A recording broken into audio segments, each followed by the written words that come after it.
E aí, animados para mais um vídeo? A gente já falou bastante coisa, né? Estava assistindo hoje novamente os 2 primeiros vídeos e eu achei que a gente concluiu muita coisa bem importante. Só o fato de a gente ter constatado que a vida se passa dentro de cada um e não nos fatos, que a percepção determina a realidade, que problema não é igual ao sofrimento e que sofrimento é estúpido, prejudica a sua saúde, prejudica seus relacionamentos, prejudica o mundo. E a gente mostrou vários estudos sobre isso. E fomos mais longe ainda. A gente concluiu que é possível se libertar desses estados limitantes. É possível viver uma vida predominantemente alegre, feliz, agradecido, conectado. Vocês fizeram a mini meditação que eu gravei, não gravaram? Não assistiram? Gostaram? Ótimo. Essa consciência desses pontos acima, por si só, já é totalmente transformadora para a maioria das pessoas. E caso você já tenha mais experiência nessa observação interna e meditação, peço desculpas se os vídeos foram um pouco básicos para você. Agora, eu acho que esse terceiro já não vai ser tão básico assim. Não que vai ser complexo, pelo contrário, mas ele permite um espectro de entendimento que atende tanto ao iniciante quanto ao bem avançado. Eu vou apresentar também mais detalhes do protocolo de meditação e expansão da consciência que eu comentei com vocês. E também de como ele funciona e os resultados que ele já gerou em quem participou. Então, como eu disse no vídeo anterior, esse vídeo pode gerar uma pequena polêmica. Porque eu vou apresentar um conceito que talvez você não tenha observado ainda. Mas se você conseguir experienciar o que eu vou tentar passar para vocês, a liberdade que você vai sentir é algo indescritível. Mas como eu venho dizendo, não adianta saber. Conhecimento intelectual só gera crenças, não gera uma transformação real. Só a experiência real que transforma. Apego em crenças, na verdade, é o que faz as pessoas discutirem, brigarem. É o que gerou todas as guerras, todas as intolerâncias de todas as ordens. O que importa é o que se experiencia, porque aí sim é algo inquestionável. Faz sentido isso, né? Então, dito isso, vamos ao tema de hoje. Teve um grande matemático, super famoso, todos vocês já ouviram falar nele, René Descartes. Como matemático, ele foi brilhante. Ele dá um nome ao sistema cartesiano, é o pai da geometria analítica, que é o que juntou álgebra com geometria, precursor de cálculo diferencial integral. Ele foi genial. Mas a frase pela qual ele ficou famoso é o grande retrato da causa de todos os sofrimentos das pessoas. Claro que não foi ele que causou, mas o que ele externou nessa frase é o reflexo do porquê que as pessoas sofrem. Calma, eu vou explicar. Vai fazer sentido para você também. Experiencial, não intelectual. Você sabe qual a frase que eu estou dizendo, né? Penso, logo existo. Ou em latim, cogito, ergo sum. Eu não vou entrar na teoria dele por detrás dessa frase, até porque é irrelevante para o que eu quero provar aqui. E ele tem sua lógica, claro. Mas o que é relevante para nós agora é o que as pessoas concluem dessa frase. As pessoas acham que são seus pensamentos, ou as derivações dos pensamentos, que são suas ideias, suas crenças, seus condicionamentos. Afinal, crenças ou opiniões são pensamentos repetidos que enraizaram em você. E condicionamentos é a mesma coisa, né? Alguém repete um pensamento, uma ideia em você, você aceita aquele pensamento, ele incorpora em você e quando você percebe, aquilo virou você, virou teu hábito, né? Você está condicionado. Claro que eu estou explicando isso de uma maneira bem superficial, mas vocês estão conseguindo entender o conceito, né? Eu não quero entrar aqui em Pavlov, associações, quero dar uma coisa experiencial. Então vamos dar um exemplo, que eu acho que sempre com exemplo fica muito mais fácil. Alguém disse ao Luiz ou ao Pedro, qualquer pessoa, que ele tem que ralar muito na vida para ter qualquer coisa. Que a vida é muito difícil, que ele vai sofrer muito, mas se ele superar esses sofrimentos, ele vai conseguir alguma coisa. Um pensamento de alguém, né? E talvez o Luiz ou o Pedro, que a gente está usando de exemplo, ouviu isso de criança. Esse pensamento, essa ideia, virou dele também. E aí ele fica condicionado a encarar a vida assim. Desse dia em diante, o seu condicionamento, seus pensamentos com relação a esse tema, orbitam em volta desse outro pensamento raiz, que a vida é pedreira, que é difícil, todo esse condicionamento de escassez. Vamos supor uma outra família. Talvez o pensamento lá é de abundância. Então, desde pequeno, o que se pensa e o que se diz é que não falta nada, que está sempre sobrando, que pode ser generoso na vida porque as coisas dão certo, que óbvio que tem que estudar, que tem que trabalhar até para poder melhor impactar positivamente a sociedade, mas não precisa se preocupar com escassez porque esse é um conceito limitante. Pronto, esse ser será condicionado na abundância. Ele sempre vai ver novas possibilidades. Ele não vai ter medo de escassez ou outras coisas similares. Condicionamentos, frutos de pensamentos que, em última instância, formam o que a pessoa chama de personalidade. Inclusive, os seus 60 mil pensamentos diários, que 95% são repetidos dos dias anteriores e se repetirão nos próximos dias, eles giram em torno desses seus condicionamentos, dessas suas crenças, dessas suas programações, que nada mais são do que pensamentos herdados de tudo que você foi exposto em sua vida, desde a barriga da sua mãe. E uma curiosidade, ruim até, mas segundo o Deepak Chopra, 80% desses pensamentos são negativos. Até aí, tudo muito natural, faz parte da vida. É impossível não ter condicionamentos, impossível nunca ter pensamentos. Claro, senão você estaria morto. Da mesma maneira que você tem um coração que bate, um pulmão que respira, você tem uma mente que pensa. É a função dela. Qual é o problema, então? O problema é quando você se identifica com esses pensamentos, com essas crenças, com esses condicionamentos. Vocês estão me acompanhando? Faz uma forcinha se tiver difícil. Isso pode ser bem libertador, ok? Então vamos lá. Pelos vídeos anteriores, nós constatamos que toda a insatisfação da vida está dentro de você, na sua reação aos fatos, na sua percepção. Portanto, como você pensa. Seus pensamentos que causam qualquer estresse, qualquer medo, qualquer tristeza, etc. As emoções, elas derivam dos pensamentos. Quer ver?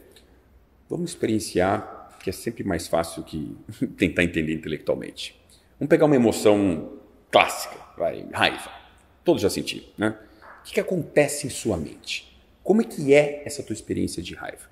Como é que você fica nesse estado? Feche os olhos e me acompanhe mentalmente no que eu vou descrever. Quando você está com raiva, você se sente confinado. Suas palavras são ríspidas.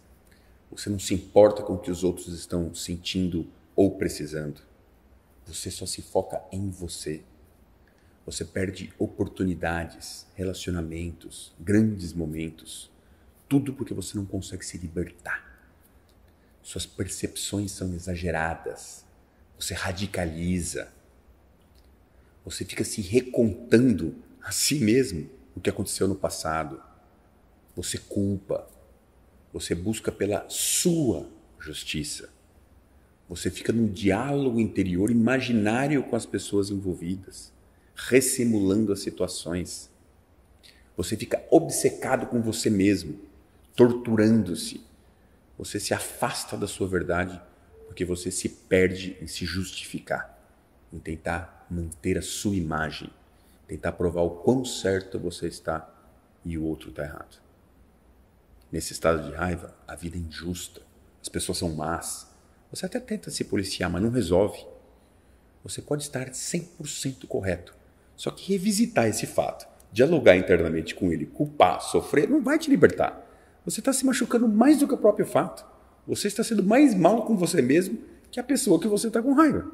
A pessoa seguiu adiante e você continua preso. Qual é o sentido disso? Pode abrir os olhos. Não é exatamente isso que você pensa e sente? Como é que eu sei disso? Porque a gente é tudo igual. Para você sentir raiva, existe um processo de pensamento análogo. Emoções e pensamentos são facetas diferentes da mesma coisa. A emoção ela é mais carregada, ela é mais duradoura, mais intensa. O pensamento ele é mais seco, ele é mais rápido. Mas eles são a mesma coisa. Aliás, eu poderia descrever aqui seu processo de pensamento no medo, na solidão, na alegria, o que você quiser. Aqui ia ficar um vídeo muito longo, né? Mas durante o protocolo a gente até pode investigar mais todas essas emoções. Agora reflita comigo. Se todos nós pensamos exatamente igual na raiva ou em qualquer outra emoção, como é que você pode ser seu pensamento? Ele nem é seu. Ele é fruto de condicionamentos. No caso aí, da raiva. condicionamentos de autoproteção, herdados desde a época que a gente vivia em tribos, ou uma tribo oponente podia vir nos matar nossa prole, alguma história assim. A mente, ela pensa, assim como o seu coração ele bate, mas você não é a sua mente, você não é os seus pensamentos. Você ainda não está convicto, né? Se você fosse um pensamento, você saberia o que você vai pensar no próximo segundo. Só que você não sabe. Eles simplesmente acontecem. Não é assim? Se eu pedir para você fechar os olhos e respirar profundamente, se acalmar e começar a observar seus pensamentos, você vai ver com um pouquinho de prática que você vai começar a ver eles surgindo. E você vai conseguir rastrear eles e vai ver que eles surgem do nada e acabam do nada também. Como se fossem bolhas no fundo do mar que explode vazia na superfície. O pensamento por si só é inofensivo. Eu posso pensar agora, por exemplo, que o avião que eu vou pegar amanhã, que ele vai cair. O pensamento vem do nada. Mas como eu sei que é apenas um pensamento, do jeito que ele vem, ele vai. Ele não deixa nenhum impacto em mim.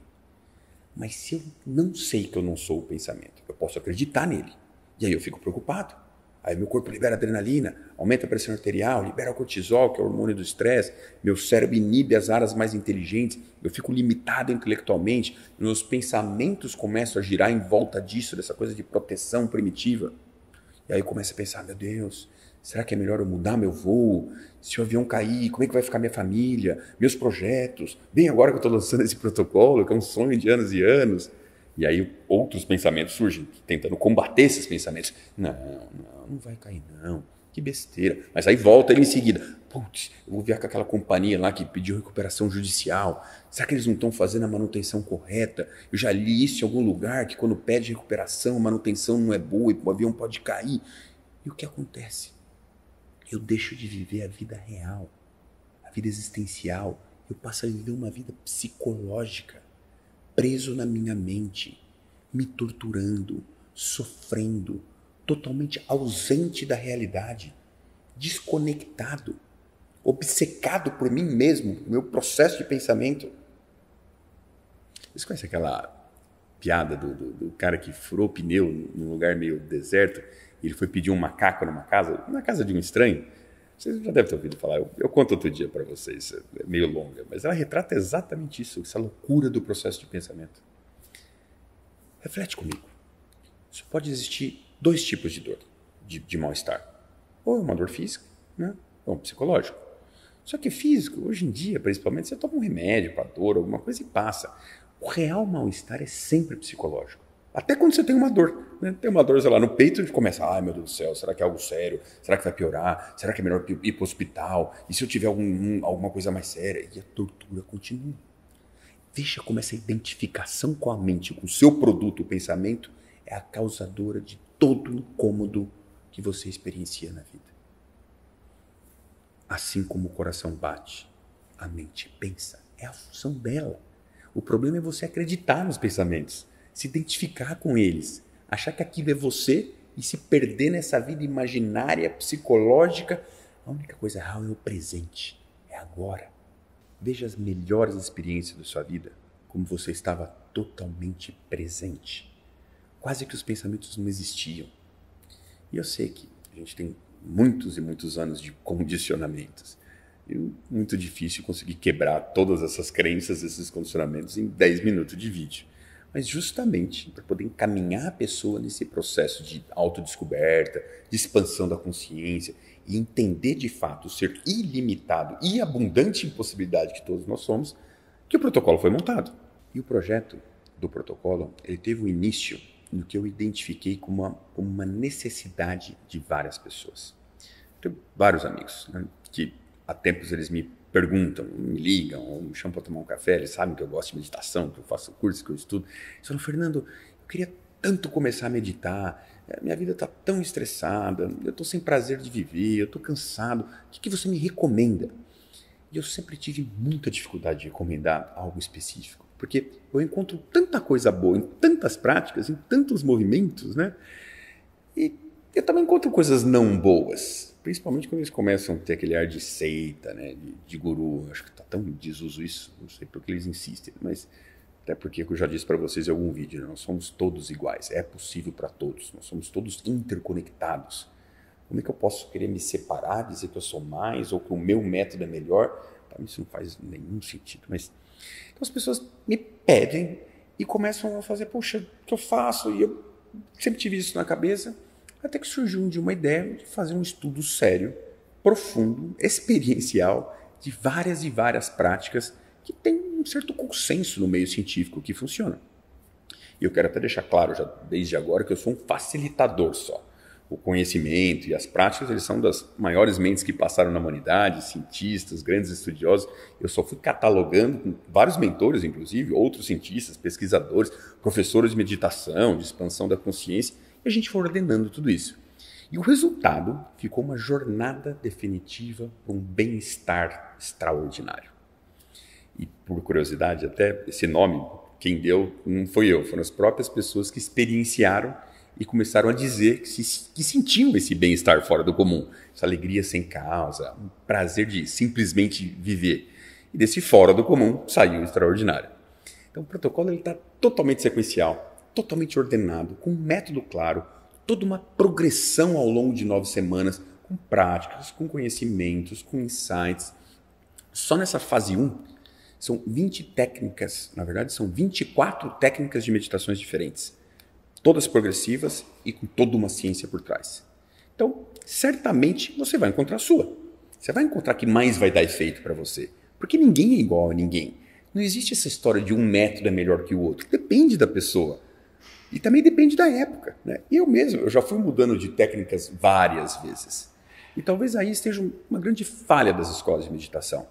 Eles acham que o método deles é o melhor de todos. Pode ser, para algumas pessoas, e durante um tempo. Mas tudo muda. E por que não aproveitar o que tem de melhor de todas? E esse protocolo, ele atende a uma ampla gama de pessoas.